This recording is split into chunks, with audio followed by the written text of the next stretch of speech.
Hey guys, it's Jake here with Herrington Arms. This week we are deciding to do a more training focused video, a more shooting focused video. In this video, we're going to talk about 3 drills that currently, where I am in my shooting journey, have provided the most value to me. And there's a reason why I included that, shooting journey part in that. These provide value to me where I am right now. Some of the stuff may be way over your head, and for others it might be like, yeah, I'm way past that.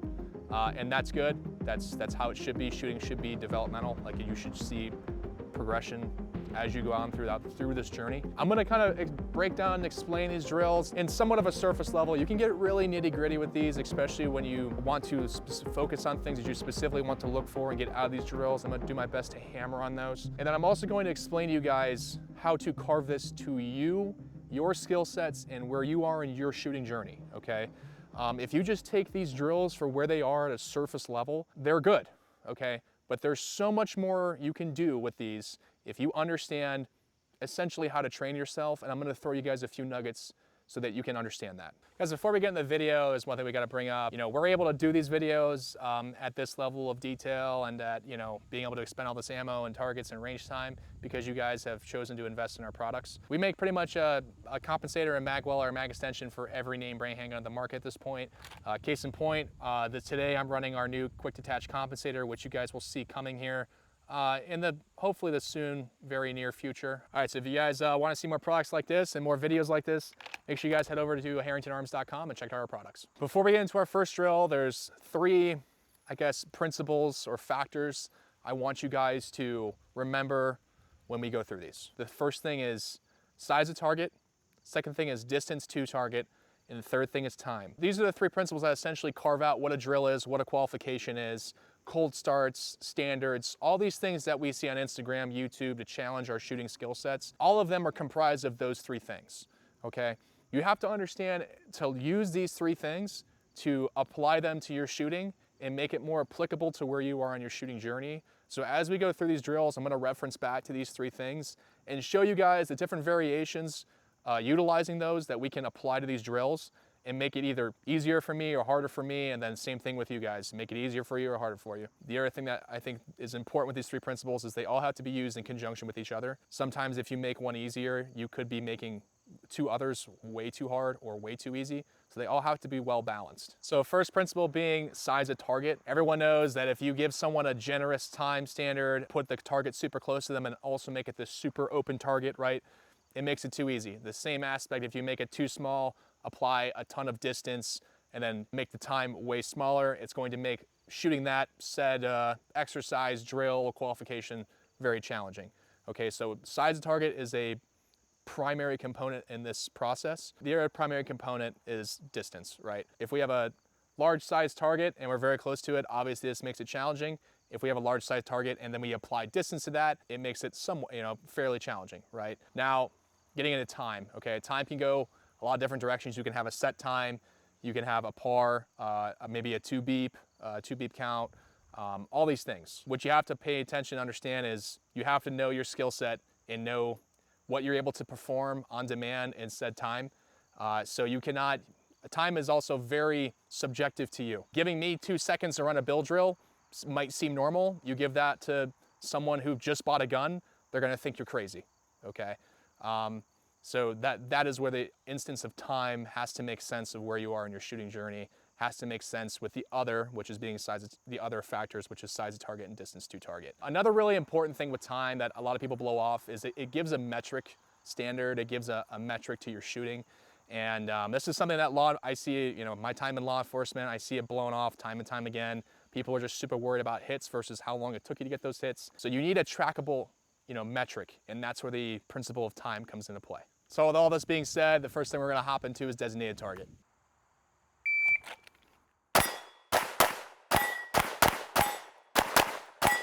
All right, so that was designated target, okay? As you guys can see, start on steel, end on steel. Every time steel gets 1, paper's gotta get 2, okay? So every time you give steel 1, you have to go to the paper, whatever order you choose, et cetera, et cetera. A few things I wanna touch on before we get into the meat and potatoes of this. This drill came from, I'm gonna totally butcher this guy's first name, but it's Hswanzik Kim, okay? He's a grandmaster shooter. From what I understand, this was developed by him, so I want to give credit where credit's due. Now, this all being said, there's a handful of ways to set up this drill. The way I gotta go right into it is one piece of steel of a challenging size. Like, don't do a, well, actually, you can do whatever you want, but I'm telling you right now, if you guys do your designated target as a full silhouette of steel, it can be good in the aspect that you get absolutely disrespectful with your level of confirmation on that target, but it can hurt you in the long run because you should be wanting to carve out more specific vision, especially with this drill. This whole drill is focused around transitions, okay? I'm able to stay in a stationary position and get 10 rounds downrange and do 4, 5, 6 transitions all within 10 rounds. Okay, that is a lot. That's like what you would see almost in a small stage, you know, in competition shooting, but now we're getting that just from a stationary drill. You guys saw it too. I also set these targets up in like kind of a random order, right? They're all different distances. They all have different levels of difficulty as well. So like kind of just to go back to those principles, size of target, okay? For this back right one, it's a full open silhouette, okay? So the size of target is insane. So I can be absolutely just disrespectful with my level of confirmation because that A zone is roughly only 7 to 10 yards from me, which means I can get pretty spicy with the splits. This one here, I have a no shoot cutting the A zone in half. And then same thing here, although it's dripping from the rain. Same thing here, it's a target that's 69, the A zone's cut in half. Okay, so the size of target on these very close ones is minimalized. Obviously, I want to get all my bullets in the A zone. Distance to target, size of target. Those are the two things I knew I could balance right off the rip. The third factor that I don't know immediately, but I do have an idea, especially because I've run this so much, I have an idea that if I have targets in this array with that size of target as my designated target, I should be able to do this in under 5 seconds, okay? And that time was at a 497, okay? So I'm not gonna sit here and say that was a perfect run. There are definitely things that can be worked on, and we'll get into that real quick. It's kind of a down and dirty way to explain this. That is what designated target is, okay? So let's kind of do a walkthrough here real quick of the first of what happened, okay? So the really cool thing about time, and the reason why I specify that you need a metric, is because I can break down this entire drill, one run, and get all of my data from, well, this shot timer, okay? This 8-inch steel plate was roughly 8 yards from me. My first shot on target was a 1.3. I can get way spicier than that, okay? What I was really focused on when I started this drill was building a proper grip. That proper grip took a little bit of extra time, okay? I should be able to get that in about under a second, and you'll kind of get to understand these things as you get more data on your shooting, more dope on your shooting, okay?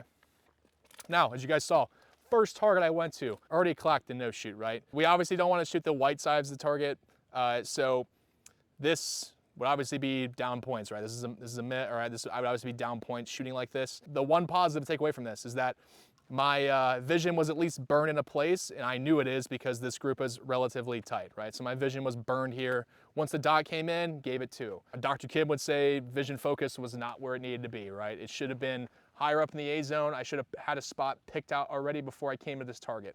Now, then we went back to the designated target. Okay, clocked this once. Then we went back to the far right. 2 successful A zone shots. This target's a gimme, okay? This is an open target at 8 to 10 yards. That's an easy dinner, okay? Now this one's slightly more challenging, but not crazy amount. As long as your vision's where it needs to be, you can still engage this fairly quickly. This target was engaged in quarter-second splits, so 0.24s were the splits with these 2 shots, right? And then once I went from here, I went back to designated target, which is this 8-inch steel piece. Okay, so this is kind of like the way I kind of open up designated target for myself. I'm at a point with my shooting journey where I need to experience failure. I can't just keep riding the 80% speed. Like I have to crank it up to 100 and then go above 100, okay? So that's kind of what we're seeing here. Factors I can add to this, right? We saw this drill is completely stationary. I don't move at all. The only thing that's moving is my head and the gun. You can add a movement portion of this. You can make the size of targets way more demanding. You can put no shoots on them. You can tuxedo the targets out. You can also make the designated target way more demanding, right? We can shrink it down to like a 6-inch or a 4-inch plate. You can make the designated target the A zone of one of these heads. I mean, there's a million ways you can stack this drill and turn it into really something that's really complicated and really challenges your skill sets in shooting, or something that's really easy that, you know, maybe a beginner level shooter could understand. There are definitely a few specifics that you want to make sure you're doing with this drill. I'm gonna run this a few ways that I commonly see people do it in classes or on Instagram or YouTube, whatever it is. I want you guys to pick out the good, the bad, the ugly, all right?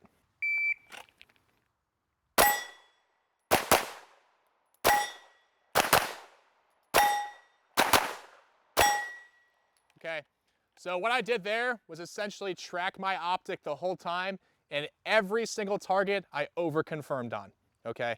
It should take me nowhere near that amount of time to get that level, the proper level of confirmation on any of these targets. All of these are 10 yards and in. I don't need to see a stop stable dot on every single one of these. I just simply don't, okay? Again, to kind of highlight, I commonly see over confirmation because people see these no shoots and they're like, uh-oh, I don't want to shoot the no shoot, so I got to hyper focus on where I need to be. Pick a spot in the target, put your vision where it needs to be, and let the dot get there and successfully clock off 2 rounds within the preferred area. Another thing I see is people think that when they track the dot through the optic, it's like this sense of comfort. All you're doing is making things way slower. Okay, I shot those targets very aggressively. My overall time was still an 8.36 because I over-confirmed on each target. Okay, so this is where I'm talking about that. This is all highlighting back to exactly what this drill is, you know, pointing out is transitions. Okay, your transitions need to be, they need to be fast. You cannot. There is a proper level of confirmation each target has. When you over-confirm on a target and you come across, you know, a shooter who's been there and done that with these drills or just has shot a lot of competition, it is extremely noticeable when you're over-confirming on a target of that's not very difficult at all. Like people can pick up on that like immediately. The other way, here's the other way I see this. You guys, if you want to implement reloads into this drill, you certainly can. I suggest you manage your ammo, unless reloads is something you obviously want to specifically work on. So we're going to kind of go through another way I commonly see people do this and mistakes they make.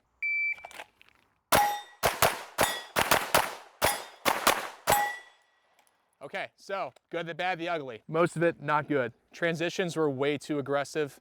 I'm trying to drive the gun, I'm pushing on the gun, putting all these pressures on it, they're just completely unnecessary.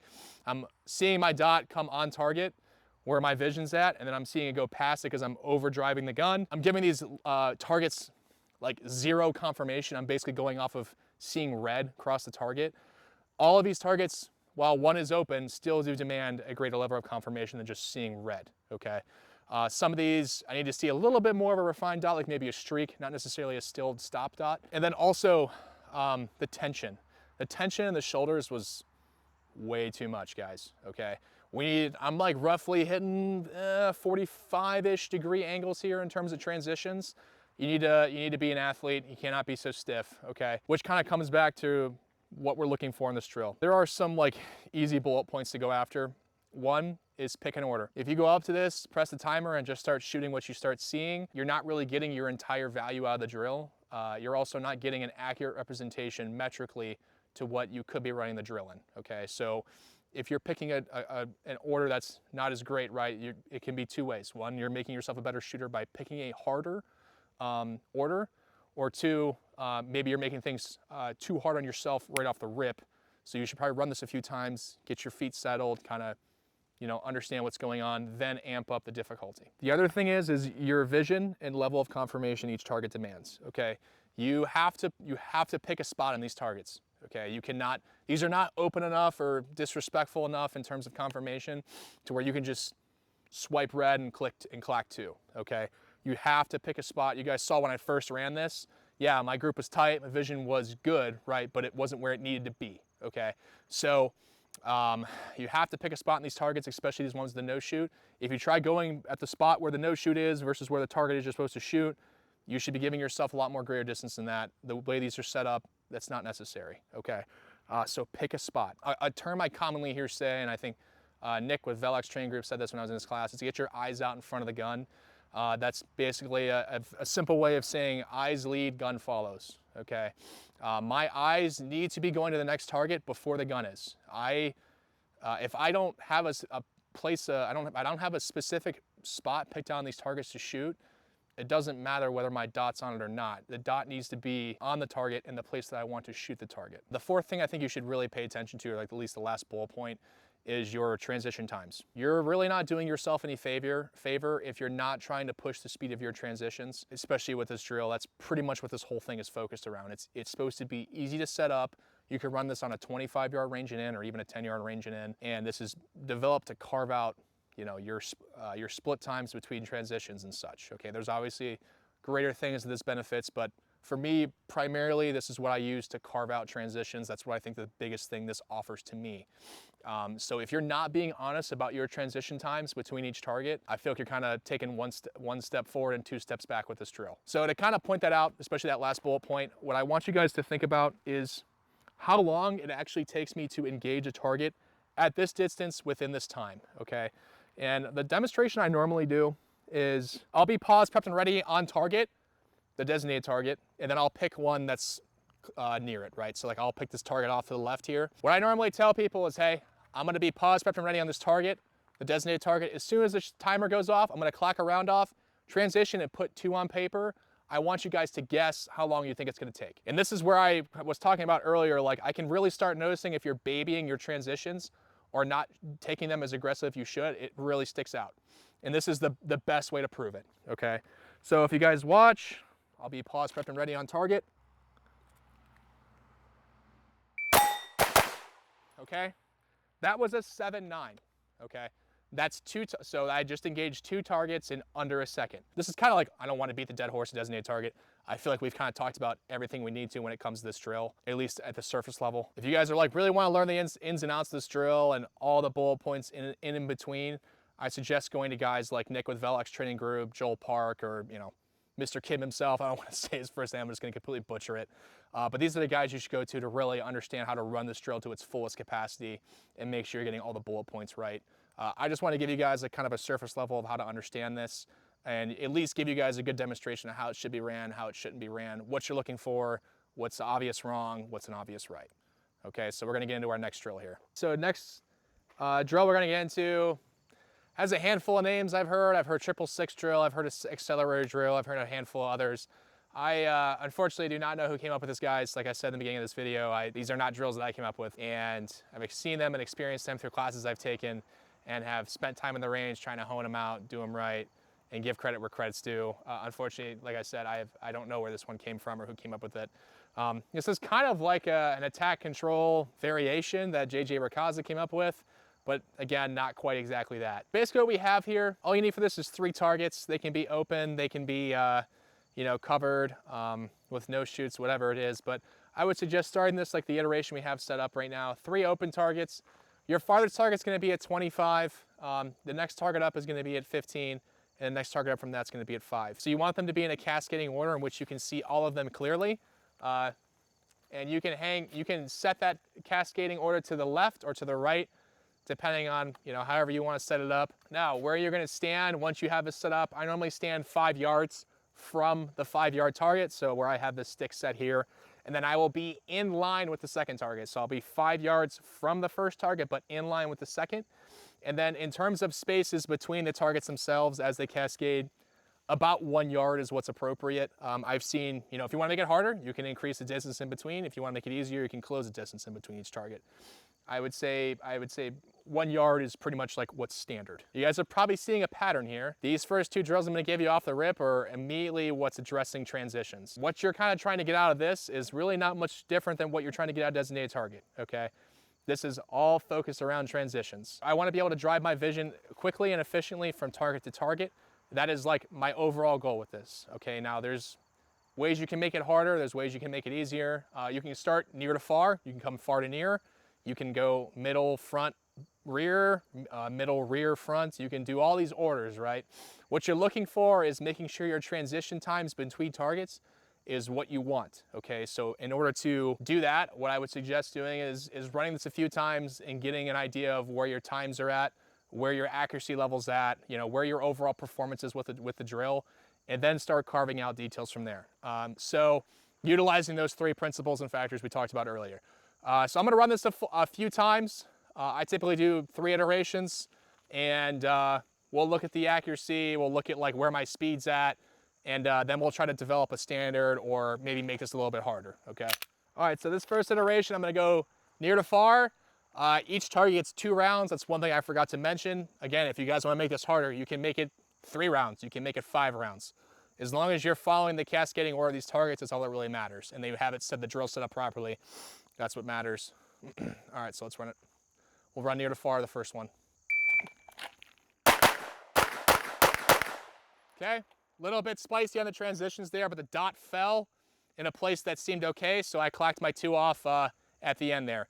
These first 2 are kind of what I wanted. That rear one's gonna be a problem. Okay, let's run it again. And guys, what I'm looking for is maybe shot calling here. The other thing I have to think about is levels of confirmation, right? Like this first target to me, it's 5 yards. Ugh, all I really need to see across that A zone is color of some type, okay? Maybe on this third one, I need a little bit more of a streak, okay? Not quite color, it's a little bit past that, it's 15 yards. I need a little bit more than color. I maybe can go with the streak and play around with that. 25 yarder, I need to see more of a dot, so maybe more of a still stop dot, maybe not quite stopped all the way, but I need to see more of a dot somehow. Probably like somewhere between a streak and then a perfectly circular dot. All right, so let's run that again. So far, remain the accuracy level I want in these first 2 targets. What I probably need to give a little bit more TLC to is this 25 yarder. I need to pick a specific spot on target. I need to get a little bit more visually acute. Okay, so let's run it again. I'm running this, guys, also keep in mind, I'm running this at a speed in which it's challenging for me. If I start to really like not keep track of the aggressiveness I'm running this drill, I start going back to that 80% mark again, and it's not where I need to be. I need to be running at 100% and above the whole time. Okay, so failure is part of the drill. If you're running a drill and not failing it, there's a lot of factors you're probably not doing right and then also not doing well to aid you in training. All right, let's do it one more time. We'll go near to far on this one. All right, let's go down range. All right, so this open target, this nearest one, I would want to see these all A zone. Probably can be a little bit more strict with my group size as well. I can probably get way better vision on this. I'm kind of going just to my confirmation level of like the whole A zone. I probably should be picking a more specific zone, and that's fine. Had 1 out. Again, guys, I'm really not trying to baby this drill. My first shot on target consistently has been at 1 second or just barely above all 3 iterations. So I'm clacking those 2 off as soon as at that 1 second mark, at that one, just a little bit over 1 second mark. Middle target, this felt good every single time I ran it. I'm doing what I would call a fairly successful trigger break exit from the first target to this one or from that target to this one, meaning as soon as I break the trigger on that second round, my eyes are immediately shifting to the next target, my gun's immediately shifting to the next target, and I'm trying to put, fast and accurate rounds on that next target. Let's go to the next one, because some of these felt good, some of these felt like complete shit. All right, so this is kind of cool. So I'm a left-handed shooter. I'm shooting low and right. To me, that's like a dead indication that I'm probably pulling the trigger with my whole hand, causing something like this, right? So low and left. If I pull the trigger with my whole hand instead of a single isolated joint, I start getting into this motion, which is driving the gun, especially at 25 yards, 5 to 6 inches low and right. So that's like a typical left-handed, your typical red shirt instructor, right? They'd be like, you're jerking the trigger. Okay, the more elevated way of explaining that is I'm pulling the trigger with my whole hand, causing low and right impacts. Now, what you guys see also here is this far target at 25 yards, all center zone hits that are vertically strung. And which way does the recoil typically go? Okay, if you're holding the gun correctly, typically it's vertical, right? Good levels of confirmation, good recoil control, and obviously good trigger management, probably good grip for these other remaining. So I had 4 in, 3 out in this far target. The ones that I threw out, I was like, yeah, those went out. I knew every single time based off of last shot reference or last dot reference on target, like, yeah, that's a good shot, that's a bad shot. That's the level I'm looking for in terms of aggression when running this drill. You guys saw the aggressive transitional split between each target. Because these targets are horizontally, like only a yard apart, their depth is obviously different. But horizontally, the transitions are not that crazy, right? Like I know only a yard off target, as soon as I clack that second round off and I break that trigger, my vision's immediately going to the next target, and I'm waiting for I'm burning a vision in that target, specifically the center of the A zone, and I'm waiting for my dot to come in and look for the level of confirmation that I need to successfully put rounds on target. Here's a few ways I see this run that are really not that great. And again, this isn't going to be insanely different from what we see in designated target. You guys will also kind of notice too, I'm picking a lot of these drills that are very transition heavy. And the things that I've noticed when you want to start carving out a higher level of shooting is start carving out your vision and transitions. Like for me, the last year, I've really focused on transition speed and trying to carve out better vision for myself. And it's done leagues for my shooting in terms of one, performance on demand, and then also confidence behind the gun. These are things that I wasn't really working on before. I was just coming out to the range and running drills, and I wasn't really paying attention to like those splits in between targets. And to kind of give you guys an idea, on that most recent iteration we ran, my first shot on target was a 107. And then my second shot from there, 124 total, it was a 0.17 split. Okay, so this is a predictive split, quarter second and below. So we went from a 124 to a 178. It's like roughly a half-second transition. I know I can probably go way spicier than that. So now having, you know, metrically tracked this data, I'm able to be like, okay, I need to shrink that time down. That also probably explains why that target looks so pretty, right? It had no rounds out. I wasn't really challenging myself on it. It's the intermediate between the two. I maybe was slowing down there. There could be a multitude of factors, but given how the other two targets look versus that middle target, I could probably say, yeah, I wasn't shooting that middle target as aggressively as I should have. And kind of the time represents that. Going forward from there, my fourth shot, which would still be on this middle target, was at a 205. Okay, so that's a 2-7 split. So again, running basically a predicted split at a target at 15 yards. From there, I went from a 205 to a 247. That is a 4-2 split. So that split is actually shorter than my transition from my first target to the 5-yard target to the 15-yard target. If anything, that split would be longer, okay, because there's more distance involved. Does that mean it was necessarily shot more accurately or better? It could, it couldn't, okay? This is why keeping track of your hits, this is why having a metric to run your time or having a metric to measure your time is super important. You can look at stuff like this and now really start dissecting this drill, okay? Like I know from 5 yards to 15 yards, I'm babying that transition time. So maybe on these next 3 runs, I need to start being more aggressive with my vision, more aggressive with the fundamentals, and shrink down that time to what it should be and what makes sense at my skill level. When I see guys run this, this is what it will stick out to me. Now you guys keep in mind, I ran this, you know, fairly aggressive my first iterations through. When I see people run this, it's just normally kind of what it looks like the first time around. We'll go far to near.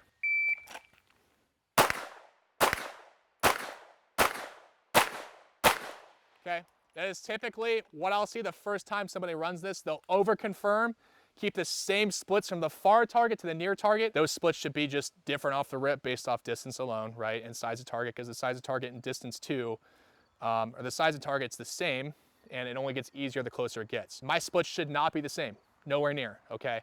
And then also tracking the dot, right? Like I commonly see people just falling in love with the optic. They're like building vision through this is comfortable. I'm just gonna keep hold of it once I have it and process information through a 1-inch optic. That is not what we should be doing, okay? Just like I said with designated target, we should be, for lack of a better term, you know, eyes leading, gun following. Our eyes should be on target before the gun is, okay? That is the bottom line. You need to make sure you're keeping track of that and keeping yourself honest with those transitions. I just kept myself honest running this 3 times. I showed you guys, hey, this isn't a bad metric, but this is where it can improve. Another thing I'll see is somewhat of a run like this. We'll go near to far on this one. All right, so that was an insane, almost no level confirmation. It took me 2 seconds to fire 6 rounds. Those were all on target, but not where they needed to be. So my first shot was a 0.92. The follow-up was a 1.6. So my second round on target was a 1.08. The transition from target 1, my closest target, to the middle target is a 0.31 transition. Okay, so like almost cutting in half of the time I had before. Could I do that accurately? I could, okay? But again, all I was seeing on these targets was brown, and this is another thing I commonly see. People will not pick a spot on these targets. They'll just burn through this. So as soon as a dot crosses brown, they're ripping rounds, and that's exactly what I did. And that 25-yarder looks absolutely ugly, okay? The times are great. Yeah, the time's shit hot. I just fired 6 rounds in 2.09 seconds. The hits aren't there, and the quality of the drill was completely lost. So as you guys are seeing, there's this balancing act you have to play with those 3 factors: size of target, distance to target, and time. If you want to start making this drill harder, we can add movement. We can increase the distance. We can make target difficulty harder, okay? So we can put no shoots up, just like we did with designated target. We can add movement into this, horizontal or vertical movement, so forward and aft movement or horizontal movement. You can add a reload to this. You can add another iteration, so once you go far to near, hit a reload, then go near to far. I mean, there's a million ways you can run this to challenge your fundamentals, challenge your grip sights and trigger. We're gonna run this a handful of ways, and I'll kind of explain to you guys how I add layers of difficulty to this drill. So this first one, we're gonna go near to far, reload, and then far to near. There's a lot going on in terms of vision, so that's immediately off the rip. That's why it's a good thing to go to for me. So like, I need to go far, middle, close, go to my mag well for my reload, and then close, middle, far. There's a lot going on with vision. There's a lot I have to process in a very small amount of time.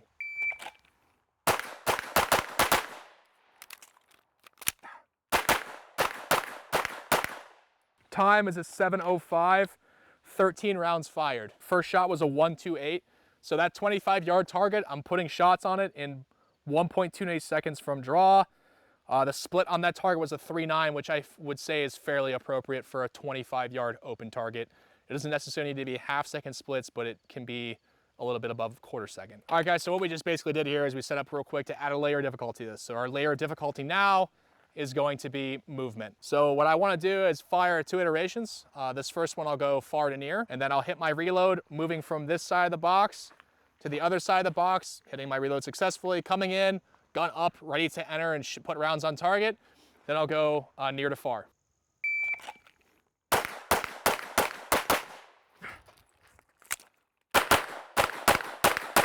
Okay, ran those fairly aggressive. So I had some fallout on this one, especially with the reload. Vision wasn't where it needed to be. So immediately off the rip, just looking at these targets, guys, accuracy fell down a little bit, and that's good, okay, because I'm looking to fail. The whole purpose of me making this drill harder is for me to fail it, for me to start building these skill sets that maybe I'm not as acute to, like adding a movement factor while shooting, or, you know, entering and exiting from a specific area. These are just merely an example of what you can do with this drill, and add the levels and add stacks of difficulty to it. Like I said, even just using those 3 factors alone, the size of target, distance to target, and time, you can make this incredibly hard. Like knowing if it takes me 3 or 4 seconds to run this iteration, I can set the par time, a second beep, to that 4 seconds, and make sure I'm underneath that every single time. There's just a million things you can do here, okay? But hopefully this kind of gave you guys an idea of like maybe what you can do. Feel free to take it from here, make it easier, make it harder, you know, whatever it is you want to do. You have to apply it to where you are in your shooting journey. All right, guys, so we wrapped up Accelerator drill, 666 drill, whatever it is you want to call it. Again, like I kind of said, like I didn't come up with any of these. These are things that I've learned from other people. An individual I see run that drill a lot and then also explain it very well is Hunter Freeland. So if you guys want a more in-depth look, that's a guy who I would go to look for that. The next thing we're gonna get into isn't necessarily a drill. I would say, I mean, it could be a drill. I would say it's more of a concept, and that's 2 beep counts. Okay, 2 beep counts are really nice to train specific things, whether that be to rifle to pistol transitions or target transitions. You can do reloads. You can also take this from the live fire range and apply it to dry fire. Using a 2 beep count is a very effective thing for dry fire, like big time. And I do this for a few reasons. One, when I'm trying to get used to a new handgun, so I commonly switch between Glocks and 2011s, wildly different in terms of grip, and then even reloads are a little bit different. These are like drills I'll come back to kind of get myself reacquainted with the gun, and then off to the races from there. Also, I still do teach a lot, whether it's classes or private training, and this is like a really good drill I've found for law enforcement guys, and then also people who are don't really have the understanding or concept of speed. Unfortunately, in like the training world, not necessarily like what we see on Instagram or maybe even YouTube, this whole like accuracy is final is just like hammered into people's heads. The slow is smooth, smooth is fast, BS that I hear all the time, whether it's, you know, being on the law enforcement side or instructing. I hear that stuff all the time. It drives me nuts. It makes no sense to be slow in order to be quick. It just doesn't make sense to me. So this is something I'll do for people who just don't understand that concept of time yet. A lot of people think 1 second is like this very small increment metric of time. And a lot of people find when I show them this that 1 second when it comes to shooting or maybe just transitioning targets or going from pistol to rifle is actually a fairly gracious amount of time. What takes the time is, you know, developing the proper index, you know, getting your sights to target, developing the proper index so the dot comes in where you want it to on target, stuff like this. That's the hard part. That's the stuff, in my opinion, is that what takes time. Of the ways I explained that this can be used, we're gonna run it one way. Okay, so we're gonna implement a transition with this 2 beep count. What I'm looking for is, what I'll do is I'll pick a time, right? So we're at like roughly 7-8 yards right now from these targets. I have about a 5-yard gap in between them. I have this 8-inch steel head in front of me on the left, and then I have an open paper target on the right.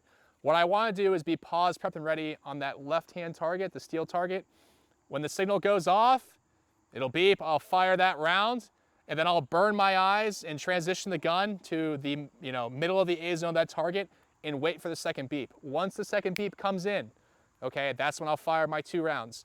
I'm just doing this to kind of sharpen up the transitions, and if this was somebody new, they would also find a ton of benefit in this. To give myself an end time, right, because we're balancing those 3 factors, size of target, distance of target, and time, I'm gonna give myself, let's go 1 second. I feel like 1 second, based off how close this is and the size of targets, is fairly generous. I'll be paused for ready on that steel target on this first beep. And then that second beep, I'll fire those 2 rounds on the open paper target. Okay, and the idea is to have everything done sooner rather than faster when I get to that next target. So maybe I'll re-prep the trigger, burn my vision where it's supposed to be, get the dot where it's supposed to be. I'm building this concept of speed. I'm building the concept of accuracy and the fact that I could do both quickly at the same time. I'll be paused, prepped, and ready on steel. Then on the second beep, I'll fire off my 2 rounds into the paper, and then we can see what data I can pull from this. All right, let's go down range real quick. Okay, so steel was good, obviously. My vision was burned where it needed to be on target, obviously. Okay, we have this very tight control pair, double, whatever it is you want to call it. This accuracy level would be nowhere near here if my vision wasn't burned into a place, right? Okay, now, in terms of time, what I can pull from this. For those that don't know, the beep on a shot timer is 0.3 seconds, okay? So I want to be able to fire this gun on the BE of beep, okay? Not on the EP of beep. So that first shot went off in a 0.14, okay? I was paused, prepped, and ready on target as soon as I heard the beep.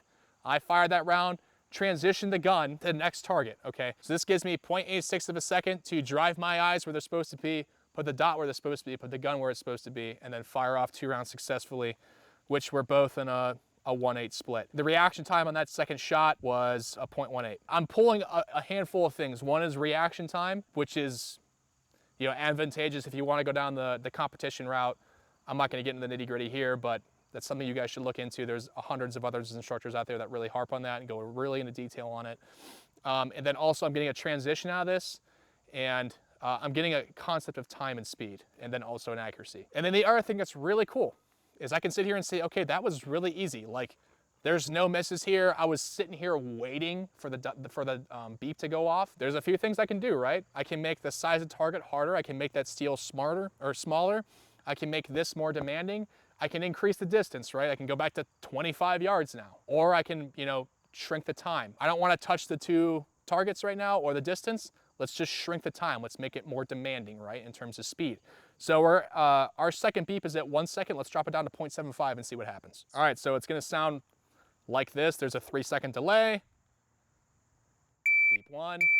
So it sounds very quick. In terms of burning vision where it needs to be, and in terms of a transition, that's not that crazy, okay? So let's give her a rip.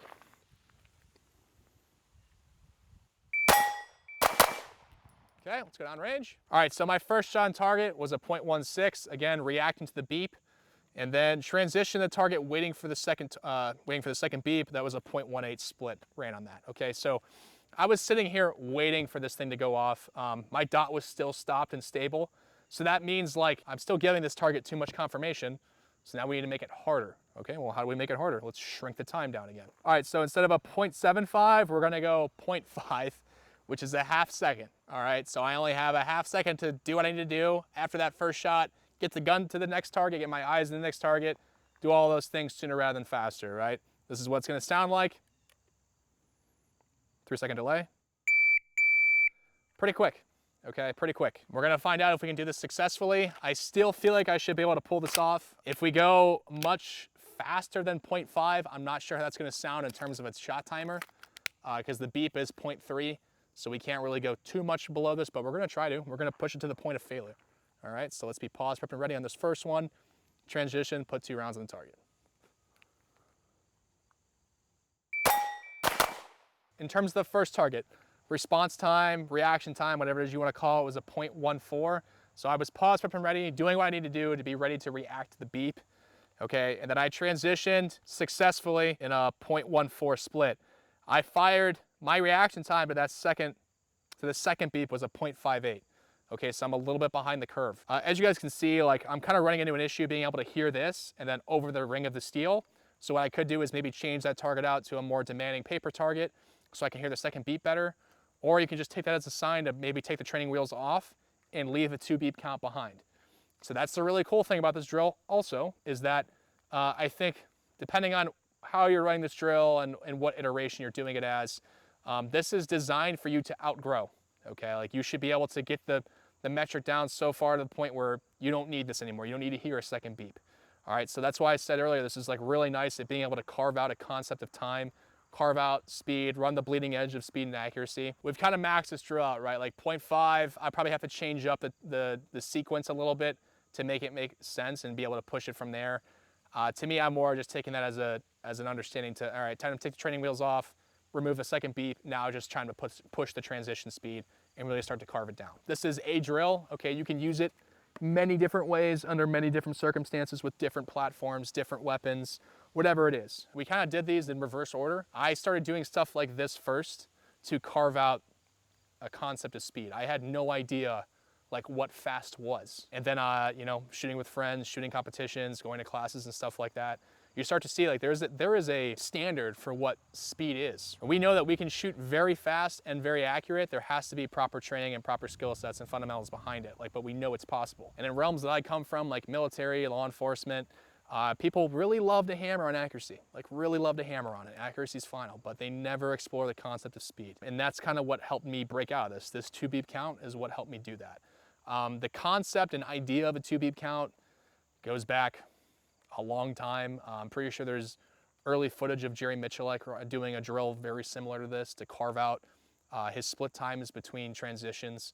I've seen a handful of other instructors and stuff use this 2 beep count with different drills and then also with, you know, under different circumstances on different platforms. So the concept is that utilizing the 2 beep count, but you have to understand that that metric is designed to be shrunk, okay? We want to keep shrinking that time. So that's kind of what this is. I'd love to give credit where credit's due, guys, but I don't really know who came up with this. I've used this to carve out my transitions but for targets and then also rifle to pistol. That's where this drill has proved its most value to me. Before we kind of get into closing this video, guys, there's one drill I want to kind of give honorable mention to, and that's doubles. I know there's a lot of people out there who just kind of beat doubles to death. It's not necessarily something that's super primary for me anymore, but I do occasionally come back to doubles. Doubles is essentially shooting predictively from 5 all the way out to 25 or maybe 5 all the way out to 50. There's tons of people that have very in-depth videos on that. Ben Stoger, Matt Pranka, the list goes on. Okay, go to guys like that if you want to really get an in-depth look at these drills. Joel Park is another great one too. Nick Young, all these guys, right? That's kind of really it. We could literally list out 10 plus drills and make this video super long. These 3 are what's been most valuable to me in my shooting journey. I just picked up on designated target probably 2 or 3 years ago. And then the Accelerator drill or 666, whatever it is you want to call it, I learned about a year and a half, year ago. All these drills really involve transitions and with a heavy emphasis on, you know, vision, okay? And that's something in an early part of my shooting journey I really blew off. And it kind of came back to bite me in the ass later on in that journey. So I had to kind of come back to these at a time when I should have just been excelling, and instead I had to kind of come hammer it out. If you guys have questions, throw them in the comments section below. This whole video was designed to be kind of more of an outline. This isn't like necessarily a how-to. This is like more so like what I do, what I have found value in, what has helped me in my journey. There are tons of people, tons of instructors, influencers, whatever, that go into major depths of these drills and explain them in great detail. Go to those people and learn them, okay? I am not the end-all be-all of information. You know, I kind of showed you guys a way to run these drills. There's a million ways to do it. Like I said, if you guys know how to balance those 3 factors, size of target, distance of target, and time, you can make these all real easy or really hard. I also want this video to serve as a purpose to like kind of be self-training, like, because there comes a point where you can only take so many classes. You can take 12 plus classes a year, 6 plus classes a year, and you can still suck at shooting, okay? You have to go out and hammer these principles and learn how to coach yourself, and you have to go out and shoot, okay? You have to go out and do the thing. Just only shooting competitions, just only taking classes, it's not gonna help your shooting. You have to do all of them to help with your shooting, okay? You have to train, you have to shoot competitions, you have to challenge those skill sets, you have to challenge and put yourself to the test and next to other individuals. If you guys enjoyed this video, make sure you like and subscribe. We'll be hammering out a lot more videos just like this in the near future.